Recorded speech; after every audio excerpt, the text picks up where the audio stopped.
Let's jump right on in. We do have, in the nature of Bedford Forest, a very aggressive schedule for the day. So we don't have a lot of time to tarry.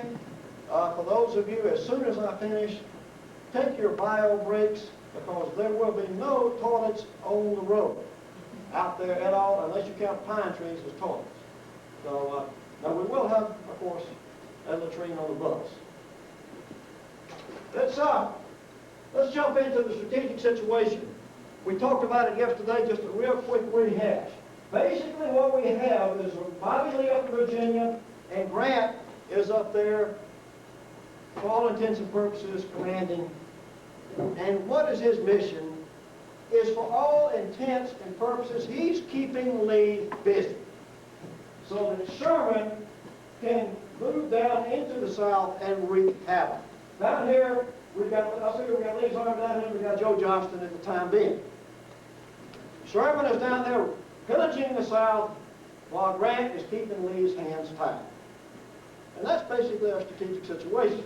Now, what is Sherman so concerned about? We talked about it yesterday, is his continual supply lines as he heads further south, deeper into the South. He's got to worry about what we call the military lines of communication. If you sever that line of communication, as so aptly pointed out to you yesterday, even for a few days, you can doom the Army. And Sherman is very concerned about Bedford Forest, and so is Grant. And consequently, they launch a series of diversionary raids in the North Mississippi in order to keep Forrest busy. Now understand, the wonderful thing about our nation's military is civilian control of the military. That stops knuckleheads like us from overtaking the government. And that's the way it should be. Well, they had the same thing in the South, except the problem here now is, as in the military, you have a lot of political control and a lot of pushings and shovings going on. And so now, Jeff Davis has got to listen to Governor Pettis of Mississippi just weep and wail and scream as these Yankee raids come into North Mississippi, burning and pillaging as they come through. And Davis has to do something about it. He's a political animal. He's a politician. He knows exactly what he's got to do. So very short-sightedly, they ignore the strategic situation. And Bedford Forrest knows what he's supposed to be doing. But he's called back into Mississippi to propel these diversionary raids. So as was pointed out yesterday, strategically, this was a failure on Bedford Forrest's part. Tactically, it was a success.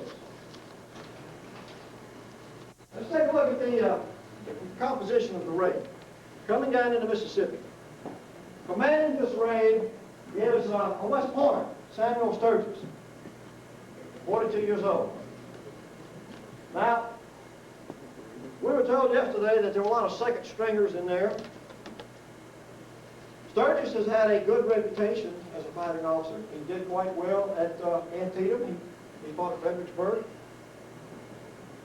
But let's go back a little further. He is the only guy I've been able to find a record of that was captured by the Mexicans in the Mexican War as a lieutenant. Spent 6 days captured. So he does not have total winner all over him. But he does have a successful military record. He is a regular Army officer. He's not one of these guys who graduated from West Point, left the Army to become an engineer or whatever, and came back in at the war. This guy is a career officer. He will remain in the military. He is commanding a force of 2 divisions. Take a look at those divisions. Commanding the cavalry division is a man we talked about yesterday, Ben Grierson. And as was pointed out yesterday, Grierson is a raider and not a fighter. Grierson is a piano teacher at heart. And you know the story. He was kicked in the head by a horse when he was a kid, so he hated horses, and naturally the Army made him a cavalryman. That's the way they do business. Grierson is in his early 30s. Actually, Grierson's 38 years old. Commanding the 1st Brigade in Grierson's division is Colonel George Waring. This photograph was taken well after the war. Waring is only in his early 30s at this time. Waring is an able man, a good cavalryman, a lot of experience. And we talked about him some yesterday. He fights at Oklahoma and at Rice's Crossroads. Waring has experience at the Vicksburg campaign also. Waring was the engineer for the grounds of Central Park in New York City. He was the drainage engineer and the guy responsible for the big lake and all the other things that you see in Central Park in New York City. These little tabs on the sides there. Notice that Waring has in his brigade 1,500 men and 6 tubes. He's got 6 guns. 4 of these guns are mountain howitzers, 12-pounder mountain howitzers. Now, anybody? Let me say, who does not know what a mountain howitzer is? All right, good. Somebody out there want to tell you that. Mountain howitzer is it's easily broken down. It's a small, short tube. The tube's only about this long, but it fires a 12-pound projectile. The wheels can be taken off. The carriage can be disassembled. You can mount the 2 wheels on a mule. You can mount the tube on a mule. And you can mount the trunnion on a mule. So you can carry these guns. You don't have to pull them along and drag them along with a team of horses. You mount them up on mules. So these are very, very ambulatory weapons that you can move with cavalry quite well. These will be the first 4 guns that will go into action. And the reason being is because they're so maneuverable. They go into action twice as crossroads. The other 2 tubes are 6-pounder rifles. Really, the Yankees, the cavalry's not taking anything much heavier if they can get around it than 6-pounders. Even this late in the war, when 6-pounders have pretty well been abandoned, they're still a lot lighter and a lot easier to pull along. Winslow, Edward Winslow. Winslow was also a good man. Winslow had fought in the Vicksburg campaign, been wounded at Mechanicsburg north of Vicksburg. He was a merchant in Iowa, no West Pointer, no Wars Waring. Winslow is in his early 30s. Notice he's got 1,800 men and 4 tubes. These are all rifles. No howitzers here. So they will be a little further behind and won't get into action as things really get cranked up. Commanding the infantry division is Colonel McMillan. McMillan's an interesting character. He was a doctor, a surgeon, served in the Crimean War. He's in his early 30s also. Comes from Ohio. He ended up being the Surgeon General of Ohio. And then he serves in the war. He serves as an infantryman.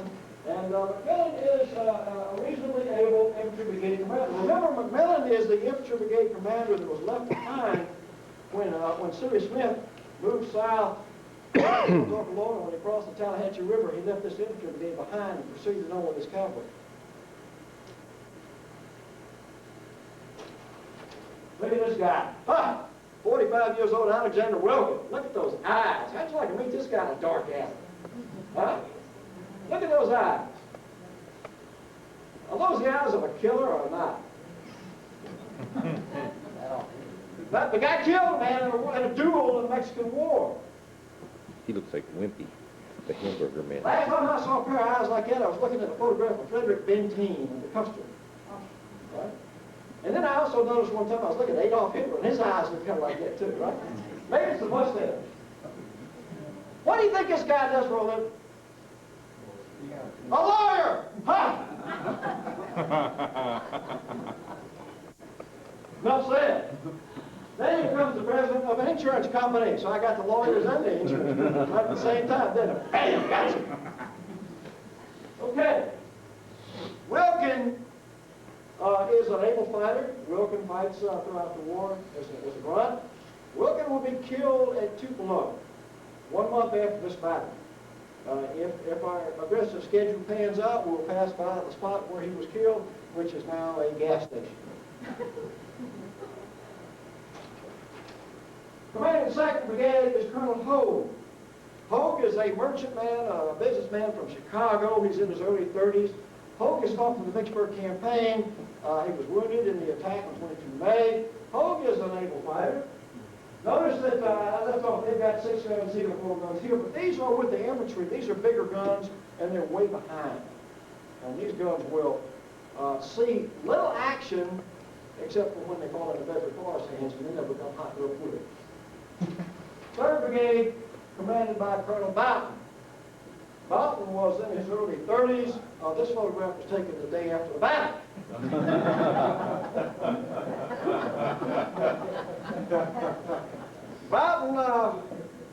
Biden raised and financed, he was from Chicago also, financed his own artillery battery, called it Shallow. But he ends up eventually being sent to the infantry, and he's placed in command of the USCTs, the United States Colored Troops. And that's what this brigade is, the 55th and the 59th USCTs, and they carry with them 2 tubes. A section of artillery is all they have. Now, this brigade is detailed to guard the extremely cumbersome 250 wagon train that follows Sturgis's army. Now, what happens is this task force moves out of Memphis, some by foot, some by rail, to Collierville, and then they head down into northern Mississippi, down to Salem, which is a forest boyhood town. It's extinct now. It's the closest thing to it is about a mile away is the town of Ashland, Mississippi. You can still go back up in the woods and stumble over the tombstones back in the old Salem Cemetery. Forrest grew up there as a young man before he moved to Hernando. Then they head southward to Ripley, and they head down to Bryce's Crossroads. The idea, again, is to hit this lifeline, the Mobile and Ohio Railroad, but also go through the Black Prairie region here, that all that good black soil that grows so much good stuff to eat that the Confederates love, take with them. The idea is to go through and just destroy all of this, the granary of the South, they call it, and cause Governor Pettus to weep and wail and gnash his teeth, and call Jeff Davis and say, I need Governor Forrest back here to do something about it. So Forrest is diverted from his strategic mission. Now let's take a look at on the Confederate side. We've talked about Bedford Forrest. At this time, Forrest is working for Stephen D. Lee. And Lee has one of those few Confederate generals who served in all branches. He'd been an artilleryman, been a Red Leg, been a cavalryman, and he'd been an infantryman. Stephen D. Lee in Vicksburg at the Railroad Redoubt, as they counterattacked the Yankees and McClernand's corps that broke in, the Iowans that broke into the Railroad Redoubt, Stephen D. Lee goes into the counterattack with the Texans, drives the Yankees out, and Stephen D., who's actually taken 12-pound cannonballs and light diffusers and rolling them over the wall into the Yankees hiding in the ditch of the fortification. So the soldiers know that this guy is, he'll get down there with us. And Forrest gets along with him just fine. Now, we heard the story about the Battle of Tupelo yesterday and whatever. And Mike is absolutely right. Bedford Forrest was... It's hard to imagine being a cavalryman and having your rump covered with really bad sores, holes. And he's not in good health. He's been 4 years into the war, but I'm getting off to Tupelo. I'm supposed to be talking about Rice's, so I just digress back to Rice. Now, what happens is that Stephen D. Lee and Forrest meet in Baldwin, Mississippi, at Boonville, Mississippi, and have a talk. Forrest has been brought back into Mississippi, but his forces are very widely dispersed, and we'll show you that in just a minute. But he's got Lyons and Glucker's brigade and Morton's artillery in Boonville, Mississippi with him. And Stephen D. Lee meets with him on the afternoon of 9 June. It's been raining quite a bit. Still hot in the summer, but a lot of rain, this drizzly type of rain. Forrest has come through the Bryce's Crossroads area. He knows the roads are torn up. This is all dirt roads. There's no gravel, there's no hard stand, there's no macadamize, it's all mud. And he knows that this condition of these roads is really bad. And so he knows exactly the terrain, the territory. And he meets with Stephen D. Stephen D. says, look, I tell you what, you're missing one of your divisions, Chalmers' division. His cavalry corps had 2 divisions in it, Buford's and Chalmers by this time. But Chalmers is still off in Alabama. He said, if you've got 1 brigade of Chalmers' division with you, that's Rucker. The rest of the troops, Chalmers' men, are still off. And what I'm going to do is order them on over down to Okolona. And what I'd like you to do is fall back, bring your troops back down to Okolona. We'll marry up your entire cavalry corps with all divisions, and then we'll do battle. And I'll get on the train and take 2 artillery batteries with me on the train, and I'll leave you 8 guns just in case. And oh, by the way, if the situation changes, you are free to use your own, to act at your own discretion. Let's give Bedford Forrest a free ticket to go anywhere in the United States he wants in the next year. So Forrest says, all right, boss, see you later. Adios. Get on the train, take my 8 guns, See, give my regards to the Chalmers. And he jumps in. Oh, wait, let me go back to this house. Take a good look at it because it's gone. This was the house in which they met on the corner behind the First Baptist Church in Boone. And it heartbroke me day before yesterday. On the way up here, I stopped by, and it is gone. Just flat torn down so they can build a parking lot. That's right. And I thought we had all of that agreed upon and whatever, but nobody signed anything, and the house was gone. Now that is not the way the house looked. It's sort of like this Lauderdale house. It was a log cabin, and this house was built frame around the cabin. Well, we'll stop at the site, and you can stand on the ground anyway, and we can all with the well dash up and roll in the dirt.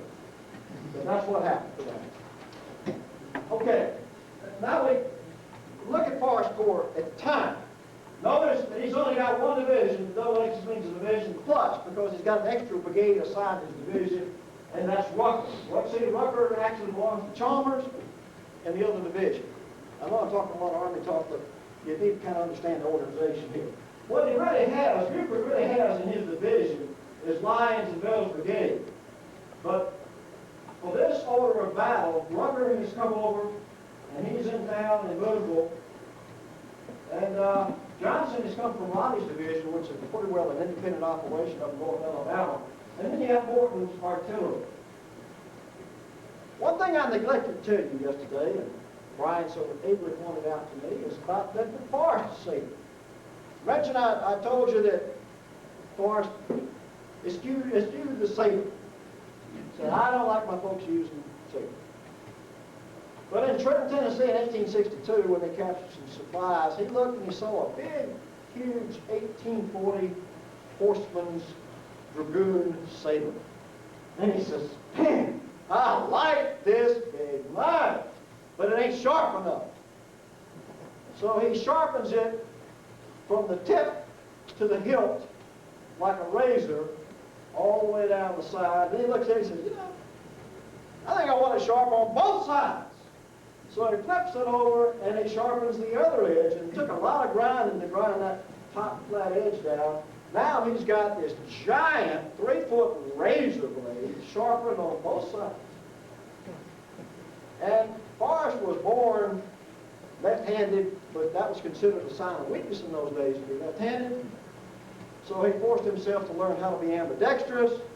But you know, as Mike said, when the solid waste hits the fast breeze, Forrest would revert back to his left hand.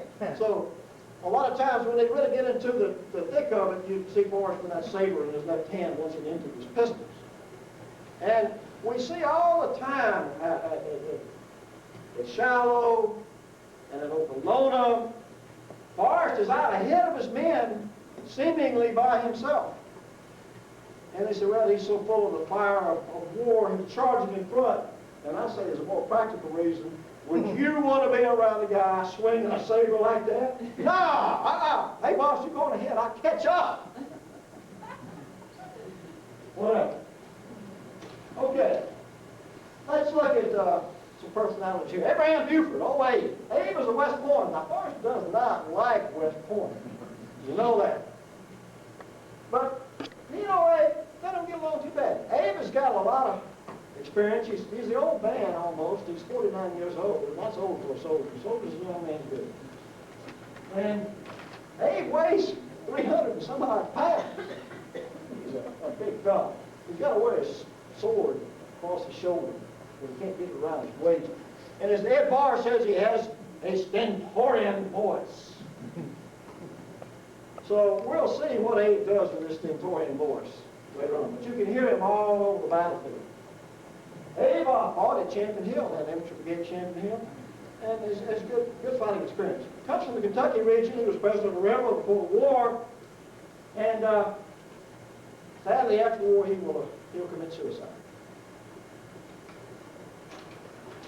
Lyon. Colonel Lyon's in his early 30s.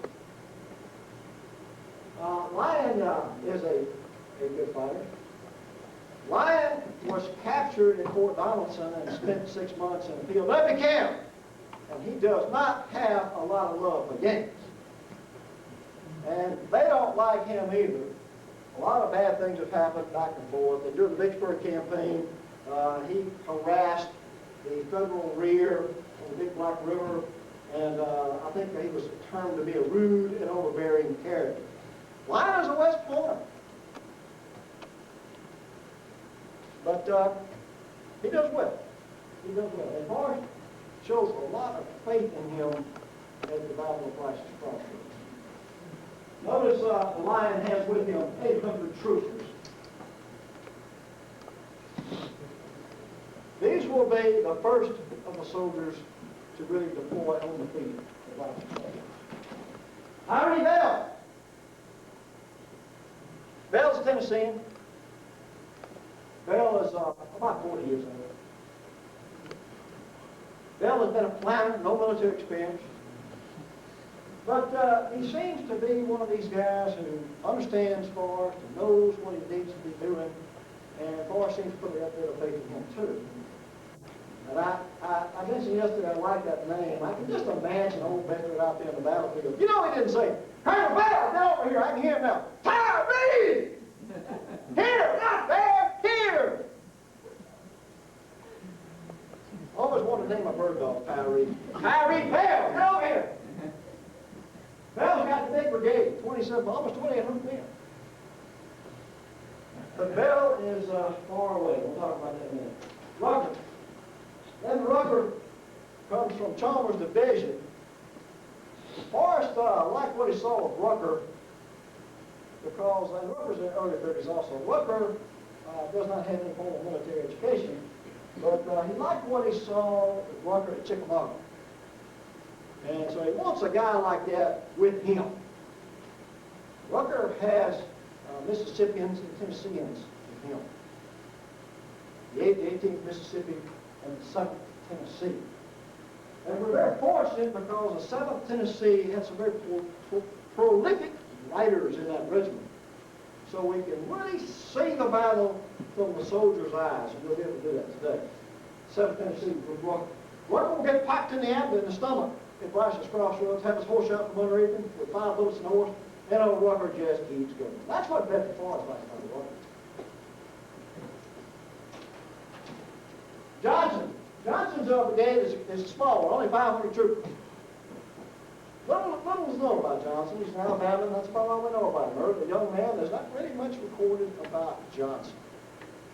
No West Point education or whatever. Johnson's troopers have been riding all night long. And so they are the last, aside from Bill's brigade, to get into the fight because Forrest understands that they have a long way to go. John Morton, the tallow-faced young boy. Morton had some ROTC training in artillery. 19, 20 years old, and he's now about 21, 22. And when Forrest first met him, he looked at that skinny, scrawny, white-faced kid, and he didn't want him around. He also didn't like a guy with a little bit of education in artillery, and telling him that, you know, it's sort of like a guy with one karate lesson, he's going to get both of them in trouble. And so he wasn't too sure about this guy. But as they go along and begin to capture some cannon, and Morton begins to start training the artillerymen, and turning these cavalrymen into redlegs, and he bumped heads with Forrest a number of times over artillery tactics. Forrest could not understand anything moving to the rear. Of course, when you place a gun, when you go in the battery, you get your horses out of the way and get them to the rear so they don't get shot out. That's the first thing you do to capture guns, you shoot the horses. And then the guys can't grab the gun off the field. Then you capture the gun. Before you capture the gun, you got to shoot the horses. Well, so Morton knows to do that. He takes the horses to the rear, and the first time Forrest sees John Morton taking the horses to the rear, he thinks he's retreating, and he has some short word with it. And Morton has to explain to him, General, this is what we do with artillery. But at Price's Crossroads, Forrest, by now, has understood artillery pretty well. He really doesn't think, Forrest is not one to think of long-distance shooting guns. So he looks at his artillery in a different way. And he teaches John Morton a new trick at Price's Crossroads. We'll talk about that. Morton is really an artillery battalion commander, so to speak. He has 4 batteries beneath him. Remember, Old Stephen Dill took 2 batteries with him down to North Carolina, so all that John has with him now are Morton's and Rice's batteries, 8 tubes. Confederate batteries had 4 guns per battery, the Union had, most of them had 6. Most of that was because of horses. And they hadn't gotten around to capturing those guns that had 6 per battery. Morton's battery has 3 3-inch rifles in it and 1 12-pound iron smoothbore. And they really want to get rid of that old 12-pounder and get another nice 3-inch rifle. Why? It's a better weapon. What's another problem you got? You got 2 different caliber weapons in your battery. Ammunition problems. You got to carry 2 different types of ammo. And that's a logistical problem you don't want to fool with. Different tools for the weapon, different training, all this sort of stuff. So they're anxious to get rid of that 12-pounder. Now, Rice's battery has 2 6-pounders and 2 12-pounders.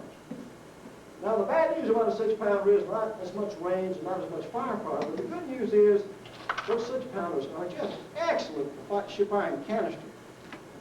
They're light enough that you can move them quicker, and they just really shoot canister wonderfully. Now, what is canister? If you can picture a soldier's coffee can, pack it with sawdust and put in that sawdust 27 1.5-inch iron balls. That's packed in there. And when the enemy gets within about 100 yards, 75 yards, you put the canister in and you blast away. And a 1.5-inch iron ball traveling at 550 feet per second will run your morning. And when the enemy gets closer, you double canister. You put a second can of it in. Now you're firing 54 of these iron balls out there. Now the problem about double canister is you can blow the tube up in your face doing it, and there have even been instances where they fired triple canister.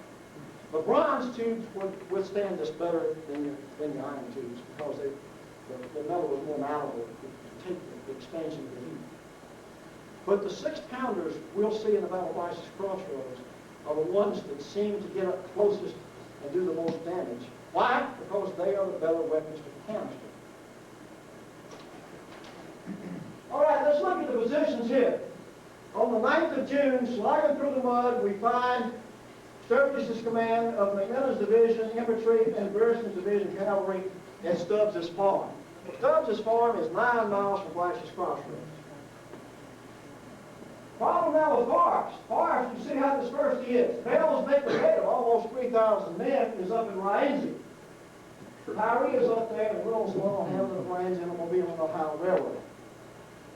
The reason Tyree's on Rienzi because they expected the Yanks to move from Ripley to Rienzi across the road like so. Ripley's up here, and it was a road that went straight to Rienzi for Ripley.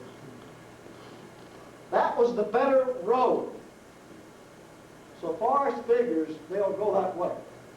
But just in case, he has himself stationed at Boonville with Rucker and Lyon and Morton's artillery.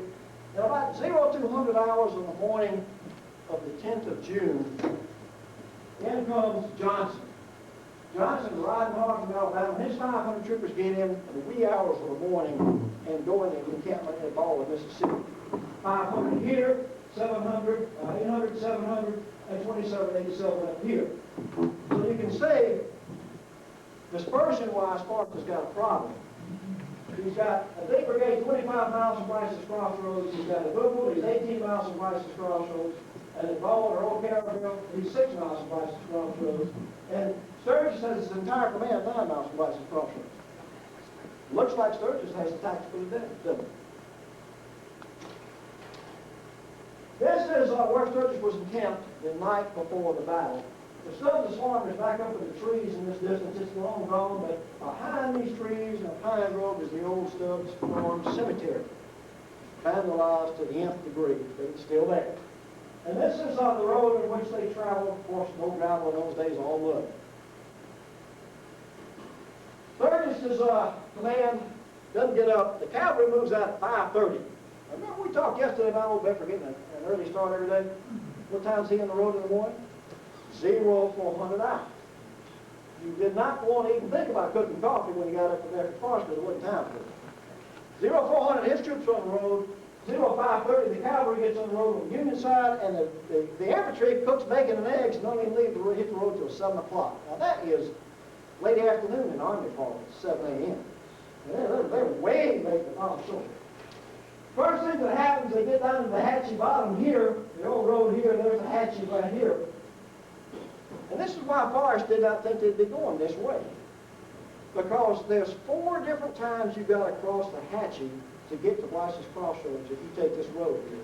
And Forrest knew those roads were in terrible, terrible condition, and he figures the Yankees would have scouted this, and they would in fact have gone to Rienzi. Therein lies the plan. The Yankees are going to go to Rienzi. We're going to fall back to Okolona. But when Forrest finds out that the Yankees are in fact moving down this road from his scouts and from civilians, he makes a change of plans. And late on the 9th of June, probably just about the time Stephen Lee slammed the door and walked out, 4 scouts come in and says, "Boss, they're not going to Rienzi. They're heading to Bryce's Crossroads." And I can just picture what he's thinking. By God, that's good ground for a fight. High ground.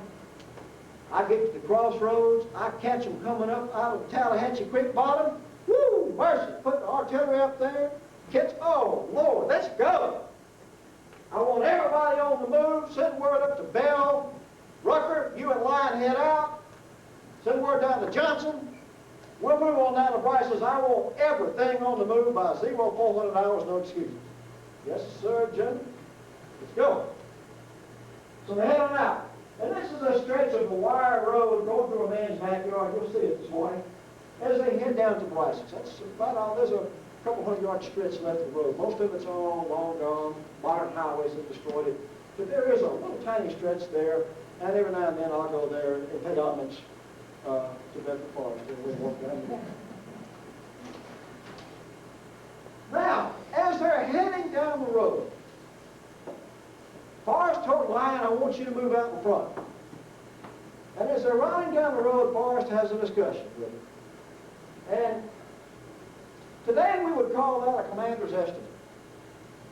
The problem about it, today, we publish it with word processing in a computer, and it'll be about 40 pages long. But old Bedford puts it in 1 paragraph. And I think I gave you a copy of it with your hand out on the slide. It's so hard to read. Check me if I'm right. Did I? Ha! I knew that. All right. Well, what it says here is, "I know they greatly outnumber the troops I have in hand." You can go ahead and read it, but the commander's estimate is what we call in the military MET-T. Mission, enemy, terrain and voyage, and weather, troops and time available. These are the things the commander has to consider before you begin to take any type of action. And Forrest covers every one of these in this paragraph. Now I'm going to believe it. Notice his mission. And Forrest doesn't know. There's no such thing as MET-T in 1864. But he goes, look at it. We're going to whip the cavalry first, because he knows the cavalry is already headed out at least 2.5 hours ahead of the infantry, because his scouts have told him that. So he knows that he's got 2 separate forces. He knows he's outnumbered. He knows he's outnumbered almost 2 to 1, roughly 4,500 Confederates against over 8,000 Yanks. Yanks got 22 cannons. He's got 8. So he knows he can't go up against that entire force, but he knows we can whip the cavalry first, and then we will whip the infantry. The 2-pronged mission. Whip the cavalry, then whip the infantry. That's his mission. He understands what he's trying to do. He understands the enemy. He says, "I know that they greatly outnumber me." He says, "But I know they don't know that they outnumber me," because he's had all of these folks up and down the countryside who just think he's the most wonderful man in the world. They've been telling Sturgis that Forrest has 20,000 men with him, and Sturgis has been taking the bait. It's kind of like Brown was talking about the cannons yesterday. So they don't know that they outnumber. He says the cavalry will move out ahead of the infantry. He predicted that. He said as soon as the fight opens, they're going to send back for their infantry, and it's just going to be rushed up, and when they get there, they're going to be so tired out. So he knows the condition, not that the troops are in now, but the troops, he knows the condition that the enemy will be in when he executes his plan. He talks about the terrain. He knows that the road along which they will march is narrow and muddy. Why does he know that? He's been there. He knows that the country is densely wooded with blackjack oak, and the undergrowth is so heavy that he can conceal his troopers, and that the enemy will not know that he is outnumbered. He also predicts the weather very succinctly. It is going to be hot as hell. Troops, he talks about his own troops. He says, I know that they outnumber me. He says, but I know that they don't know that again. And he says, I want everything to move up as quickly as possible. I will go ahead with Lion and the escort to you the backer boys, because we're going to open the fire. That's Forrest.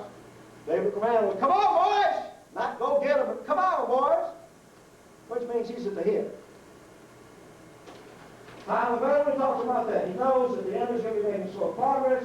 He says 3 hours in advance, really 2.5, but whatever. What's a half-hour long sprint? He knows that the infantry's going to be hurried up, and he says, I want my folks to move out as fast as possible, because he knows he's got 25 miles to go to Bill's brigade, and the Yankees ain't got but 9 miles to go. So he knows he's got to get the jump on them, and he knows he's got to do it fast. Okay, as they move out, a couple things happen. The Yankees are moving down the road from Wheatfield to Rice's Crossroad. The old gravel road here is pretty close to the road bed. And this is where the scouts, Forrest Cavalry scouts, Lieutenant Black, these fellows move out, and they run into, this is about 2.5 miles northwest of Rice's Crossroads. They run into the Yankees here, and the scouts exchange some shots. The Confederates fall back to Rice's Crossroads. They retreat down the road here. These are just the scouts. They cross the bridge here, they hit Rice's, and they head towards Ball. And as the Yankees pursue, they get the ground Bedford wanted. They get the crossroads. They get the high ground. They can place, Waring comes up, gets his brigade, puts it across the road here, brings up his 4 mountain howitzers, puts them in place. Lyon moves up with his 800 troopers, and he's facing Waring. Waring initially falls back. As he falls back, Winslow pulls up to the right of Waring and affords you the place on the road there. Now we've got a situation here. We got 3,000 Yankee troopers facing 800 Confederates. And Grierson's on the field. Now, a fighter would look out and say, golly, my line is a lot longer than theirs. I think I outnumber them. I think I will attack. Grierson says, gentlemen, dig in, take a defensive posture here. We got cannons, we got a long line, let's go to defense. So they do. Forrest tells Lyon, I want you to feign an attack. I want you to tear down the fence rails, boring that field, and go out, but don't go too far, because you ain't got but 800. But feint an attack, which he does. Forrest is buying time for the other troopers to get up. This is the field against the first charge. It's called Porter's Field in those days. And as the Lyon's men come out, they pull out the fence rails, charge across the field, then fall back. Went into town. Now Walker moves up with his 700 troopers and forms off on Lyon's left flank. Walker takes his Mississippians, Tennesseans, forms up. Now you got 1,500 men facing 3,000 and 4 cannon and no cannon on the Confederates, because poor John Morton's coming all the way from Boonville with guns, and they are catching all kinds of heck as they go through the mud. They take another attack. They move out across the field, buying time. Buying time. They buy time until Johnson comes in from Baldwin. Johnson's not but 6 miles away, but he's still the last to get there. Why? Because Forrest let him rest a little longer. Understand, Forrest understands his people. And he's thinking, the poor guys, they get up till 0200, and if I move them out of 0400, they're going to have a rough road to hoe. So let them sleep till about 6 or 7. They come up last. Guess also, what else does it do to slide the troopers get time to rest? The horses got to rest too. So he gives the horses time to rest. Probably more concerned about the horses than the troopers like that. That's where the Army does. You know, the Army doesn't air condition tanks or anything. It's okay, but they put heaters in them so the equipment won't freeze up anymore. But they won't put air conditioning in. This is what it is. Okay. Now you've got roughly 3,000 3,000 Confederates here, facing 3,000 Yankees here. But the time is moving on. And Forrest realizes, I don't have time for Bell's brigade to come up. They're too far. They had to come from Ramsey, and my guns are not here yet because they fell behind in the mud when they come to Louisville. And I'm running out of time. The infantry's going to come up. I got to whip them now, even on my number. Let's do it. So, gentlemen, this is for real. Let's attack. And they attack across the field. As they go across the field, they actually get into hand-to-hand combat on this ridge where there was a posted rail fence that had been covered up with blackjack scrub growth, a very formidable obstacle, and the Confederates charge into this thing with their pistols blazing. Yankees have got repeating rifles and sabers, but in that thick growth, as they get up across the cornfield into the close hand-to-hand combat, the Confederates prevail. And we'll see that very ground today. They drive back the cavalry, so objective number one has been accomplished. The cavalry has been whipped. And as they fall back, exactly what Forrest said was going to happen, happened. When the first shots were fired, word went back to the grunts, hurry up, guys, hurry up. So they are running pell-mell, and this is the road. Price's Crossroads is at the top of the hill. You can see the winding road here. This photograph was taken from the log cabin knoll, and we'll walk to that today too. But I wanted you to see this view because that is a tough 1/2 mile uphill grade, probably 30 degrees. And if you walk up that hill, you'll break a ferocious sweat. And if you run up that hill, you'll cough your mama. It's a tough, tough run. Now, they've already run 2 miles before they get to that stretch. So many of the soldiers dropped out, fell out from sunstroke. It's in June, 10 June. They're really, it's muggy, it had been raining, now the sun's out. You can imagine that looks like. Watch. All right, now, the cavalry's been whipped. And just at the opportune time, Bell's brigade shows up. Bell's brigade formed up on the Confederate left flank. It's almost 3,000 more soldiers. They stretch all the way across the Guntown Road. Initially, the artillery is placed back up here on the Blackman Road until Forrest finds out. His adjutant puts it back here on that Blackman Road, and he finds out he's not happy about it at all. That's not where I want my guns. That's too far away from the enemy.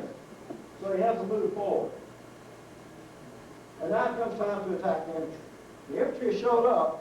Many of them are so wore out they can't even load their weapons. Many of them have dropped their weapons. Many of them are laying on the ground. So they're in bad shape as far as this is a good time to attack.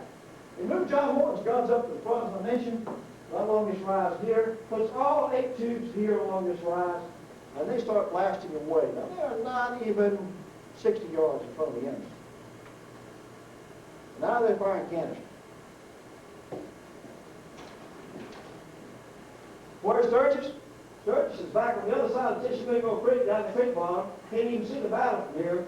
He's kind of winding his watch and scratching his head down here, commanding from the rear.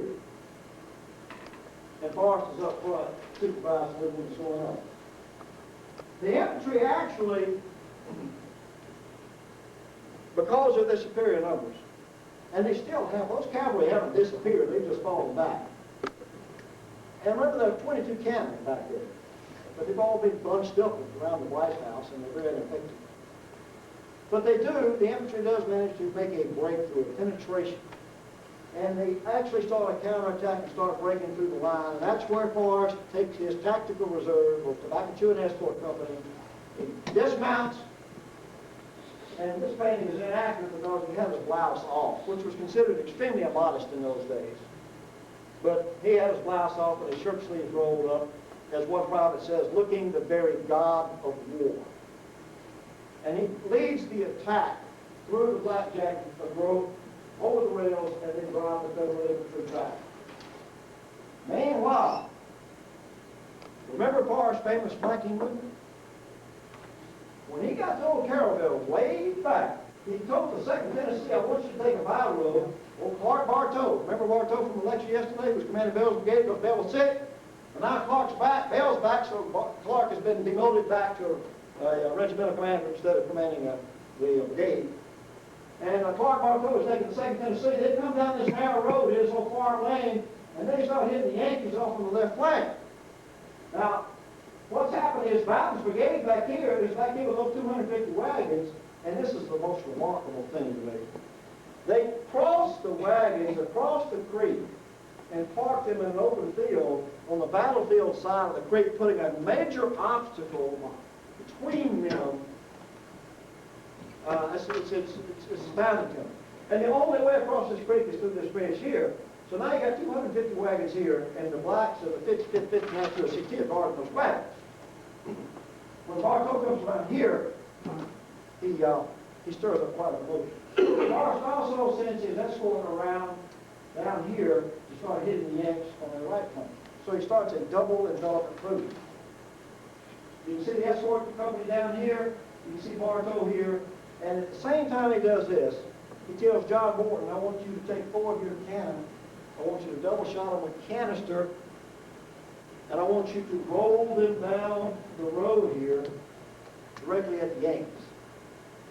And he's thinking, oh, man, John is. But he's thinking, Yankees, Forrest, okay, let's go see the Yankees.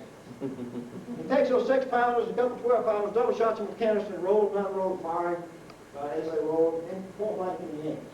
Bartow's attack down here really stirs up a lot of trouble because this is where his men came across the ridge line here. He has his bugle right up and down in the woods, sounding charge in so many different locations that the Yanks don't know it's just a regiment. They think it's an entire brigade out here. He got about 300, 250, 300 troopers. They think he's got close to 1,000 out there, maybe more, 1,500. So they really misjudge this thing. That's exactly what Forrest wanted. And his escort company goes around the Union right flank, crosses the creek, and hits him from the right. So now he's hitting from the right, hitting from the left, he's got the guns hitting from the front, and he's personally leading the attack into the front also, and the Yankees just thinking there's only one way to go, and that's to the rear. And it starts the retreat. The Yankees began to retreat back to Bryce's Crossroads. Forrest drives them back to the Bryce house. This house was destroyed in 1930, long gone, the storm blew it down. The monument stands where the house stood. All the Yankees are bunched up in the yard. They're using the house as a hospital. The artillery park is in the yard of the house. They're trying to fire the cannons, but they can't. There's so many Yankees in front of their own guns. Now, it's really getting tough. Forrest bunches the men up. They charge in, and there's an account where they see all the officers on the Confederate side. This is the crossroads here. The road to Guntown, the road to Baldwin in the distance. The road this way is the Pontotoc. The road that way goes to Richmond. And as they come out of the woods into this opening at the crossroads, there's a little old cabin store there, and the White House is there. They all kind of look at each other, and they know they've done something good. And they're getting ready to start counting the money, and Forrest says, the poker game ain't over with yet, gentlemen. Morton's men grab a cannon, and what do they see but a nice 3-inch rifle? They said, oh man, what an opportunity, let's get rid of that old 12-pound smoothbore, and now we're going to have 4 3-inch rifles in the battery. And the good thing about capturing artillery is that, particularly if it's not been spiked, what do you do with it? You load it up and turn it around and fire you shoot the former owners of artillery with their own guns. And that's being a real gratifying. So the Yankees retreat back down the road, back across the Tishomingo Creek Bridge. And, you know, forgive me realizing this art is not Bryce's Crossroads art, but I had to just kind of cannibalize Howard's College or whatever else to show this. But as they retreat back across the bridge, remember those 250 wagons on the wrong side of the bridge? Now they're trying to get across the bridge. You talk about a traffic jam. This is like in Atlanta on 5 o'clock in the afternoon. And one of the wagons flips over the bridge. Of course, you know Murphy's Law. If you can't go along the rails, you've heard of O'Toole's Law, haven't you? That's Murphy was an optimist. So O'Toole's Law strikes, and the cannon flips over the bridge, and it is havoc. You see the wagons now, they're trying to get across that bridge right there, and they were parked in this field here, and there's the bridge there. And as they try to get across, one flips over the bridge. The Yankees are really in trouble because Morton is on the high ground with their guns, double-shotted, firing into their rear as they're trying to cross this bridge. So they're jumping in the creek, and the creek is swollen from all the heavy rains of the day before. They're drowning. Off on the right, you got the escort company with sailors, Off on the left, you got Clark Martow, and off in the front, you got John Morris Cannon. There's not but one place to go, and that's to the rear. And they keep going. And they go to the rear as fast as they can go. They make a couple more stands as they retreat back, and we'll see these stands this afternoon. They go all the way back to the White House Ridge, and this is where, about 2.5 miles from the battlefield, John Gordon has his famous artillery attack. It really, really is a gutsy move. But Sturgis's men retreat back to Mississippi. It took them 10 days, well, the better part of 9, almost 10 days, to march from Memphis to Bryce's Crossroads. How long do you think it took them to get back with old Bedford chasing them? It took them 1 day and 2 nights. That's some serious run. I notice I said 2 nights, because Forrest chased them all night long. He chased them in what we call the pursuit phase. He exploited and then he pursued.